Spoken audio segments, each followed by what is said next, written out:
السلام علیکم ورحمۃ اللہ وبرکاتہ۔ میں ہوں آپ کا میزبان محمد وقاص اور آپ دیکھ رہے ہیں ہمارا یوٹیوب چینل نالج ٹری۔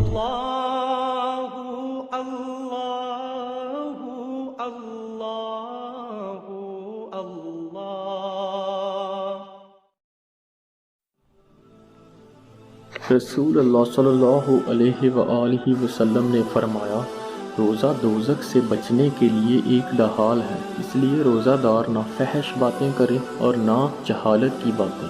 اگر کوئی شخص اس سے لڑے یا اسے گالی دے تو اس کا جواب صرف یہ ہونا چاہیے کہ میں روزے دار ہوں۔ یہ الفاظ 2 مرتبہ کہہ دے، اس ذات کی قسم جس کے ہاتھ میں میری جان ہے۔ روزہ دار کے منہ کی بو اللہ کے نزدیک کستوری کی خوشبو سے بھی زیادہ پسندیدہ اور پاکیزہ ہے۔ اللہ تعالیٰ فرماتا ہے، بندہ کھانا پینا اور اپنی شہوت میرے لیے چھوڑ دیتا ہے، روزے میرے لیے رکھتا ہے اور میں ہی اس کا بدلہ دوں گا، اور دوسری نیکیوں کا ثواب بھی اصل نیکیوں کے 10 گنا ہوتا ہے۔